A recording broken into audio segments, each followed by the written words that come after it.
The K9 stood still, head high, tail locked, muscles rigid like stone.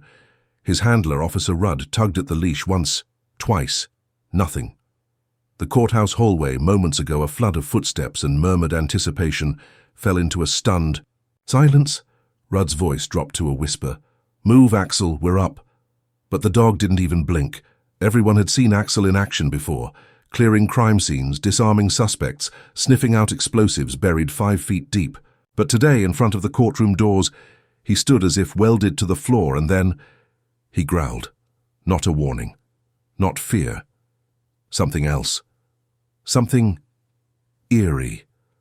A low, guttural sound from deep within, as if he sensed something none of them could. From the bench across the hall, an elderly juror clutched her handbag tighter. The bailiff stepped closer, hand resting on his sidearm. Rudd's eyes darted around. He's never done this before. It was a high-profile case. A former SWAT team. Member on trial for assaulting a civilian protester. Axel was here to demonstrate training protocols, routine K9 involvement, nothing controversial. Until now. Then, just as the courtroom doors creaked open, the dog let out a short bark and backed away, snarling. Everyone turned toward the entrance. Figure stepped through the threshold. Military boots, flawless posture, sharp navy blue uniform, tactical stripes on the shoulder, and a face half the hallway gasped at. Sergeant Nyla Reyes, the woman who'd vanished 2 years ago in the middle of a federal investigation, thought dead, presumed gone, but there she was, alive, and walking straight toward the dog that wouldn't move. Axel's growl faded, his tail wagged once. Then he lunged, straight toward her. People screamed, officers drew weapons, Rudd's hands fumbled the leash. But Axel didn't attack. He buried his face into her knees, whimpering, shaking, and the woman, the ghost from 2 years ago, sank to the floor and wrapped her arms around the dog. "Hey, boy," she whispered, voice cracked with emotion. "I knew you'd remember." Nobody moved, because everyone in that hallway had just realized the truth. Axel hadn't frozen because of disobedience. He'd frozen because he knew. He'd smelled her. He'd sensed the lie in the courtroom. And what she said next turned everything upside down. "You brought him to testify against the wrong man." 3 years earlier, Sergeant Nyla Reyes had been the golden name inside military canine units. She didn't train dogs. She understood them, as if their minds spoke in a language only she could hear. Axel was her star, partner, not just obedient, loyal to a terrifying degree. Together they'd tracked cartel leaders, disarmed roadside IEDs, and cleared combat zones others had written off as suicide missions, until one day she disappeared. No farewell. No mission debrief. One moment she was filing a report at Fort Huron, and the next her apartment was empty. Locker cleared, phone disconnected. The only clue? A blood-stained K9 vest found on a remote hiking trail. Her name was quietly removed. From the active duty roster, the military said she'd likely been ambushed. Her parents too grief-stricken to ask questions. Her fellow officers moved on, mostly, except Axel. He never accepted her absence, never settled with new handlers, never formed new bonds. He completed missions, yes, but hollow, robotic, off. Then came the case. Former SWAT officer Tyler Voss accused of brutality during a protest. Security footage missing. Witnesses too frightened to speak. But one dog had been present at the scene, Axel, and so the court requested his presence. That was the plan, until the ghost walked in. Now, standing in that courtroom's hallway, her fingers trembling slightly against Axel's collar, Nyla wasn't just back. She was in uniform, official, alive, and hiding something. Her eyes flicked briefly to the surveillance camera in the corner, one that wasn't there 3 years ago. She blinked slower than normal, as if every step she took back into this building was a minefield. The hallway buzzed with murmurs behind her. No one had asked where she'd been, no one dared, but inside, her mind raced. They weren't ready for the truth, and if she said the wrong thing now, someone else would end up dead. She stood and faced Officer Rudd. "Take him off the case," she said quietly. Rudd blinked. "What? The judge is already waiting." "He won't do it. Not for you. But he's here to identify the suspect. He already did. That stunned silence returned. Axel leaned into her side, body pressed close, eyes sharp. Behind them, the bailiff pressed his earpiece. Judge is asking why there's a delay. Nyla didn't flinch, because this wasn't about the judge. This wasn't about Tyler Voss. This was about what Axel really saw that night, what he smelled, what he tracked, and who gave the order to wipe the footage and plant evidence. And she knew this dog, down to the tilt of his ears. He was trying to tell them the truth, and no one had listened. Until now. Nyla entered the courtroom like a phantom stepping into a world that had tried to erase her.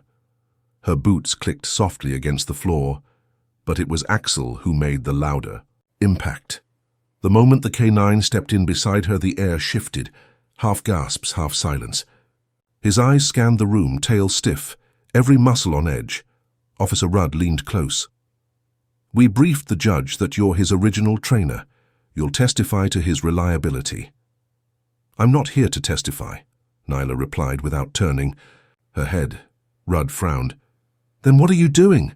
Axel growled, low and guttural, just as his gaze locked onto the man at the defense table. Tyler Voss. The accused. Decorated officer. A man who'd smiled his way through brutality accusations for a decade. His lawyer looked smug, confident. But Voss, he just stared at Axel like he'd seen a ghost, or expected one. The judge cleared his throat. We were told this K9 could offer insight.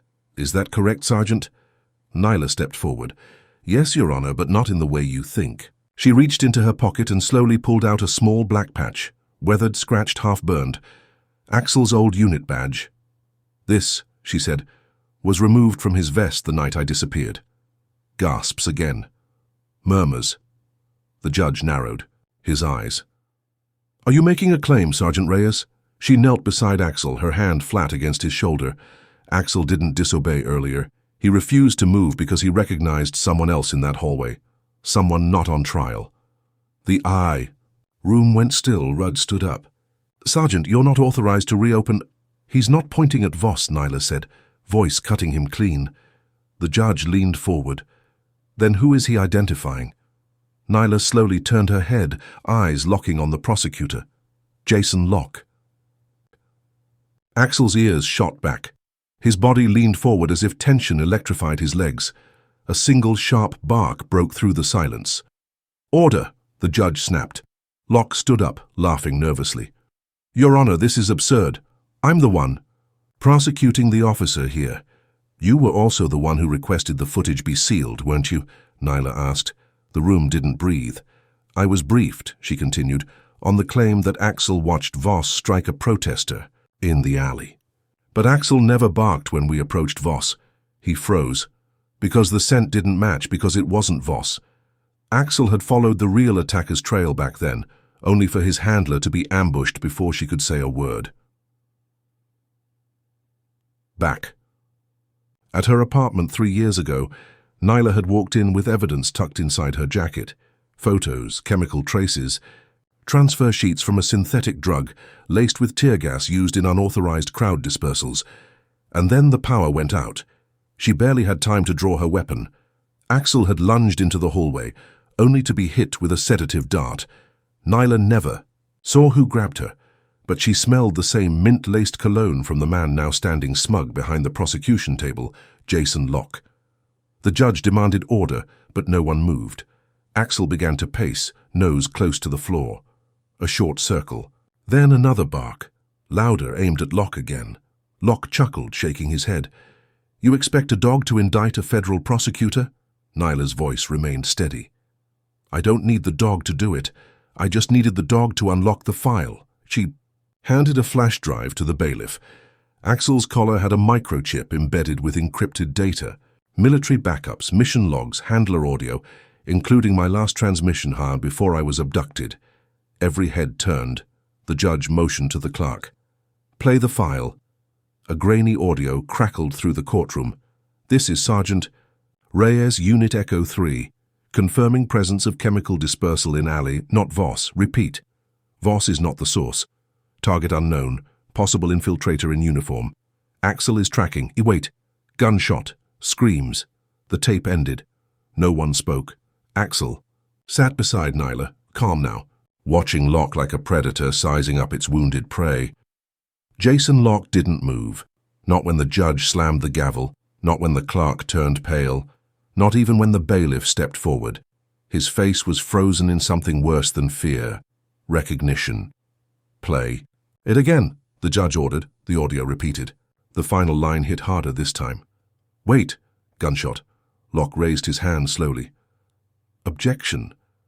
That transmission wasn't vetted. But the judge cut him off. You submitted no counter-evidence. You said the footage was sealed for legal reasons. Now it appears it was destroyed. Your Honor, this is an ambush. No, Nyla said, stepping closer. This is the ambush. She placed a torn photograph on the table. It showed Locke, years younger, shaking hands with a defense contractor tied to chemical weapons testing.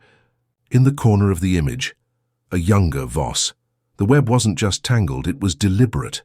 Axel stepped forward again, gaze unwavering. His fur bristled as he stood directly between Locke and Nyla. The judge spoke again, quieter this time. Sergeant Reyes, are you stating under oath that this dog was used to frame a suspect, and that someone tried to silence you for uncovering it? Nyla didn't hesitate. Yes. And you're implicating the prosecution? Yes, and not just him. She nodded to a man near the exit, plainclothes. Watching too closely, Axel spun, barked, charged, but not to attack. He leapt between Nyla and the man as the door burst open, gun drawn. Screams ripped through the courtroom. The man raised the pistol, but Axel slammed into him mid-air, sending the weapon clattering across the floor. The bailiff lunged. Court security tackled the attacker, wrestled him down. The courtroom exploded into chaos. Nyla didn't flinch. She reached for Axel. He was panting, alert but unharmed. The attacker gasped, pinned blood at his temple. They're watching all of you. You think this ends with Locke? They'll burn the whole building down before they let that dog speak again. Nyla knelt, locking eyes with him. They already tried. She looked up, straight at Locke. He backed away, hands raised. I was following orders. The judge stood. This court is adjourned pending federal investigation. Officers, detain Mr. Locke for questioning. Axel didn't stop watching him, not even as he was led away. Later, outside the courthouse, Nyla leaned against the concrete pillar, wind catching her short hair. Axel sat beside her, finally still, a quiet moment in the storm. 3 years, she whispered, hand resting gently on his head. They tried everything to break you, to turn you into a weapon. He whined, low and soft. But you remembered. Her eyes narrowed toward the line of black SUVs parked across the street, unmarked, tinted and watching. It wasn't over. But the truth had slipped through their fingers. Axel had given them more than evidence. He'd given them a crack in the wall. Now they just had to blow it wide open. 2 days later, the headlines painted a heroic tale. K9 unit exposes federal conspiracy. Female trainer breaks silence in explosive court reveal. Axel the dog, from war machine to whistleblower. Nyla Reyes barely glanced at the news. She was back at the training facility, quiet, empty, stripped of all the military insignia. She walked through the kennels, past rusted latches and the hollow echoes of barking ghosts. The place reeked of bleach, but beneath it she still smelled the fear, the kind that clings to concrete. Axel moved beside her, slower now. He hadn't touched his food all day. You did it, she whispered. We did it. He sat at the end of the hallway, tail limp, eyes distant. She reached into her jacket and pulled out the file. The sealed one, the one no one had asked her for yet. Inside, classified photos, maps, test logs, dates, names, including her own, Operation Sand Vein. The experiment that started it all. She looked at the final page, a medical report. Her signature. Her decision, she was part of it. Not just a rescuer, one of the first trainers assigned to the program. Her job wasn't to break the dogs. It was to make them bond faster. She thought she was helping. She thought it was behavioral science. No. One told her they were using drugs. Neural implants. No one told her they'd wiped the dog's memories until one of them stopped forgetting. Axel. Her heart dropped as she looked up. He was staring straight at her, quiet, still. "I didn't know," she said softly. "Not until—" It was too late. He didn't growl, didn't bark, but he didn't come closer either. She stepped forward. "I got you out," I testified. "You're free now, we both are." She crouched. "We can leave, start over." That's when the light flickered. Not the hallway light, the one on her phone. Her signal died. Every bar gone. Axel stood suddenly. Stiff. A distant hum filled the hallway. Electrical, mechanical. She turned toward the exit. Locked. The bolt hadn't slid in days, but now it clicked shut.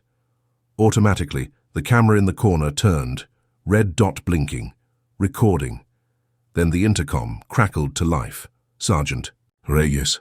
A male voice, calm, unfamiliar. "You weren't supposed to come back." Her blood ran cold. She grabbed Axel's leash, backing toward the far end of the corridor. "Who is this?" "You gave them Locke." "That's fine. He was disposable." "But the dog—" A pause. "You're not the only one who's been watching." A door behind her hissed open. Axel spun, growling deep in his chest. Two men in black stepped through, unarmed, but their stance was too clean, too practiced, not thugs. Operatives. Operatives. Axel lunged. The lights shut off. A single shot echoed through the darkness. Nyla screamed, then silence. Only the soft hum of electricity and the faint smell of smoke. It smelled like blood and ozone. Nyla blinked in the pitch darkness, her ears ringing from the blast. Her body was curled behind a metal cabinet, breath jagged, heart pounding so loud it blurred her hearing. "Axel," she whispered. Her throat cracked on the name. No answer. She crawled toward the last place she saw him. Every inch dragged like guilt across her spine. Her palm hit something warm. Fur. Still breathing. "Axel," she gasped. He groaned, barely lifting his head. Blood ran from a deep gash near his ribs. No, stay with me." She pressed her jacket to the wound, tears slipping silently down her face. "You don't get to leave me, not like this." Axel tried to lift himself but collapsed. They had come in knowing everything. Her exact route, the sealed file. Even her. Passcode to the back entrance. Someone had betrayed her. She had walked them both into a trap. Her mind reeled. This wasn't about silencing Locke. This wasn't about courtrooms. It was bigger. Axel was the last thread that could unravel what they'd buried. His trauma, his memory, his refusal to forget, it terrified them. And now they would make sure neither of them ever walked out of here again. She looked up at the emergency light, blinking red above the steel door. Locked, reinforced, trapped in. A facility meant to train monsters, now used to destroy the last ones who tried to escape it. She pulled Axel into her arms, trembling. "I did this to you." The memory slammed her. Standing in that same hallway years ago, handing over a leash to a man in a lab coat. "Accelerated bond training," he had said. She thought she was helping. She thought she was saving dogs. But she'd unknowingly helped create a soldier out of a soul. And now that same soul was bleeding out in her arms. A sob escaped her lips, but she bit it back. No one was coming. No rescue. No backup. No last-minute cavalry. Just a dying dog, and a woman who had finally remembered the truth. Then she felt it. Axel's head lifted slightly. Not toward her, but toward the far wall. Concrete. Untouched. He started to move. "No, you need rest." "But—" He pawed at the floor, dragging, sniffing. He was following something. Then Nyla remembered. The old tunnel. The emergency exhaust vent. Hidden behind the false kennel wall. They'd sealed it years ago. Unless— She scrambled beside him, heart thundering, moved the old grate. Underneath, a dirt-covered hatch, still intact, still unlocked. Axel wagged his tail once, weak. But there, he had remembered what she had forgotten. She stared down into the pitch-black hole. It wasn't a guarantee. Maybe it led nowhere. Maybe it would collapse. But above them, death was certain. She looked at him, at the dog who had been tortured, drugged, betrayed, and still found the strength to lead. She nodded. "Okay, partner," she whispered. "You saved me once. Let's do it again." And then she lifted him into the dark. The air inside the tunnel was damp and choking with mildew, each crawl dragging dust and time across Nyla's arms. Her back ached. Her legs trembled from holding Axel's weight behind her. But she didn't stop. She couldn't. Every scuff of her elbow echoed like gunshots. Every heartbeat felt like it would give them away. Above ground, the building had gone. Eerily silent, too silent. Either they were being watched or hunted. Axel whimpered behind her. He was fading fast. "Stay with me," she whispered, not daring to slow down. She emerged into a half-collapsed service room filled with old boxes and rusted military plaques. The air smelled like damp cement and forgotten orders. But then she saw it, the terminal, ancient but powered. A blinking cursor waited beside a password prompt, and that's when Nyla remembered something. Something they didn't know she remembered. 12 years ago. Locke, standing behind her in the facility's mainframe room. He had been drunk, celebrating the funding approval. He had typed his password on her console. She remembered the rhythm of his fingers, the pauses, the numbers, the nickname he used for his mother's grave, Zroff. 31136. Her fingers moved like they belonged to someone else. Access granted. And there it was. Everything. Every file they thought they had erased. Every dossier. Every illegal operation. And buried inside them, the truth about Axel. He wasn't just a K9 soldier. He was the only survivor of Project Revenant, an unapproved experimental program designed to enhance canine cognition and memory retention through chemical conditioning and trauma imprinting. They had tried to engineer loyalty. Instead, they had built sentience. Every other dog had died. Axel had survived and remembered. The attacks on the field. His so-called episodes? Not glitches. He remembered the crimes, he remembered who did what, and they knew he did. That's why Locke tried to have him decommissioned. That's why the courtroom hearing had been manipulated. Axel wasn't just a witness. He was a living indictment. She scrolled faster, heart racing. One more file, one last encrypted folder. Revenant final footage. She clicked it. The video played.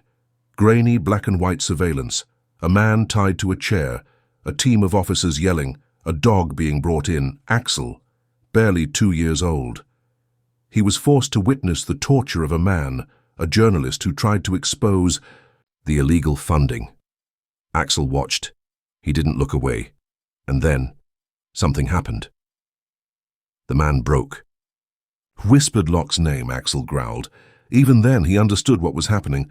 And when they killed the journalist, Axel refused to move from the body for 2 full days. The scientists documented it as a behavioral anomaly. It wasn't. It was grief and loyalty and rage. Nyla couldn't breathe. Tears streaked down her face. This wasn't a K9 soldier. This was a soul engineered to carry pain. A dog built not just to obey, but to remember things no living being should carry. No wonder he froze in that courtroom. No wonder he waited for her. He didn't need orders. He needed someone who understood. Behind her, Axel whimpered again. She turned. He was struggling to stand, but his eyes, those same haunted eyes, were locked on the screen. He knew. He remembered. Nyla dropped to her knees. "I'm so sorry," she whispered. "I didn't know. I should have—" She broke off, because she finally understood. Why she'd felt guilt all these years. She'd been the one who gave them access to him. The DNA sample she'd submitted during training. The loyalty tracker injection she thought was for safety. It was her signature on the forms that greenlit his inclusion in the project. She had unwittingly sent him into hell, and he had never stopped waiting for her to bring him out. Outside, a sudden clang echoed. Boots. Voices? "They're here," she whispered. She turned back to the screen, downloading the files onto the drive. Every document, every shred of truth. A voice called from above. "Surrender, and we won't harm the dog." Nyla looked at Axel. Then, back at the flash drive, There was only one way out now. She picked up the transmitter on the wall, an emergency beacon from the old base days. She pressed it. It buzzed once. She had no idea if anyone would hear it, but it was all she had left. Then, with fire in her lungs and silence in her heart, she turned to Axel and whispered, "You ready to show them what you remember?" The ground above rumbled. Dust trickled from the cracked ceiling. The walls seemed to inhale, then held their breath. Footsteps thundered overhead. Dozens, maybe more. The elite retrieval team had arrived, their orders. Eliminate the witness. Secure the animal. Nyla gripped the flash drive tighter, her fingers trembling but resolute. Axel stood beside her now, not fully steady but eyes sharp, nostrils flaring with recognition. He could smell them, his body tensed, no command needed. He remembered every face. Then, a blast. The emergency hatch exploded inward. Smoke filled the key chamber. Silhouettes stormed through in gas masks, rifles raised. Nyla stepped forward. "Hands up." "I have the files," she shouted. "You kill us, the truth goes with us. Let us walk away, and I'll give you what you want." No one spoke. The men paused, then parted, and through the smoke he walked in Colonel Locke, alive, unburned, untouched, behind the courtroom, behind the facility fire, behind the staged funeral. He was never dead. It was a lie to reset the chessboard. "I knew you'd dig," he said, almost amused. "But I didn't expect you to find that," Axel growled. Low, threatening, Locke glanced at the dog. "Still loyal after everything? Or did he finally turn on you too?" Nyla didn't answer. Her eyes scanned the men. Behind him, no uniforms, no insignias, mercs, not military. Locke raised a hand slowly. "You won't make it out of this room. But I'll give you a choice. Hand over the drive and I let the dog live." Axel stepped forward, then stopped, frozen, locked eyes with Locke. Suddenly, he sat, refused to move. Same way he had in the courtroom, same way he had over the journalists. Body refused to obey, refused to play the game. Locke's smile faded. He took a step forward. "Axel, obey your last command." And that's when it happened. Axel turned his head just slightly and let out a sound that wasn't a growl, it was a click from under his collar, a blinking red light. Beacon activated, and up above, in the distance, barely audible at first, came the thundering roar of incoming helicopters, not mercenaries, real soldiers. Nyla's signal had worked, and Locke, his face drained of color. "Who did you call?" he whispered. Nyla stared at him, voice ice-cold, his real handler. The ground shook beneath them as the real military's boots thundered down the corridor.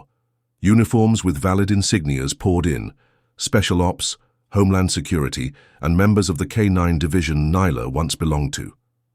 For a moment, it was chaos. Orders. Shouted, weapons lowered, some raised, commands barked, and a flurry of motion. But in the middle of that storm, Axel sat, silent and unmoved, still staring at Colonel Locke. Locke knew it was over. His hand twitched toward his sidearm, but Axel rose like a storm breaking its leash. Before the colonel even touched metal, the dog was on him, pinning him down without tearing skin. No blood, just dominance, control, judgment. Axel didn't need to rip him apart. The truth had already done that. Locke surrendered. The mercenaries dropped their weapons, and as Locke was cuffed and dragged away, his eyes met Nyla's one last time. He wasn't pleading, he wasn't angry. He looked to be relieved, because somewhere inside that twisted mind, Locke had been waiting to be stopped, and it was his own dog who had finally done it. 2 weeks later, Federal Facility, East Virginia, Nyla stood at the observation window. Axel's silhouette rested under a tree in the courtyard below. The grass swayed gently. For the first time in months, he wasn't pacing. He wasn't twitching. He wasn't ready to pounce, he was calm, whole.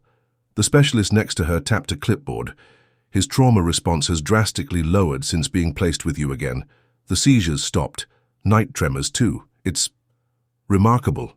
It's like he's not just healing, he's guiding himself back." Nyla nodded but didn't speak, because she knew. It wasn't therapy. It wasn't medicine. It was truth. The moment the lies stopped, so did the war inside him. The ceremony day of Axel's official retirement. It was quiet, no parade, no applause. Just a few officers, a soft-spoken general, and a certificate in a black leather folder. Axel sat obediently beside Nyla. He wore a fresh harness, polished medals clipped to the side. His tail wagged faintly, but his eyes remained alert. Always. Watching, Nyla accepted the folder, then knelt beside him, her voice barely more than a whisper. They offered to place you in a K9 Veterans Center. Big field. Good care. Axel didn't move. She paused, eyes moistening. But I said no. He looked up, and she added, because you're already home. 6 months later, rural cabin, edge of the Appalachian foothills. Nyla's boots crunched through the frost-covered grass. Morning light filtered through the trees. Birds stirred. Axel ran ahead. Older now, but still fierce, still proud. He chased nothing. He didn't need to. He was free. He stopped near the porch and looked back. Waiting. Always waiting. Nyla joined. Him, coffee steaming in her hand. They sat together in silence. The world didn't owe them an apology. It never would. But here, far from trials and betrayals, from collars that meant chains and uniforms that masked lies, they had what no courtroom or ceremony could grant. Peace. A letter. Arrives unmarked envelope. Government seal. Inside, a brief note. Reinstatement optional. Handler and K9 unit both cleared. Psychological evaluation exceptional. Future service upon request. Nyla didn't hesitate. She slid it into the fire. Some battles weren't meant to be repeated. Some warriors earned the right not to return. A new puppy on the porch. Stray. Wet. Shivering. Abandoned. Nyla opened the door. Axel walked past her slowly. Then sat in front of the pup. No barking. Just one long, slow blink. Then he laid beside the shivering ball of fur and tucked it under his chest. Nyla's throat tightened. He was training again. Not for war, but for love. Night falls. Nyla writes in her journal. The fire crackles. Axel sleeps beside the pup. In her final line she writes, he was never just a K9, he was the last honest witness. And when the world refused to listen, he still told the truth.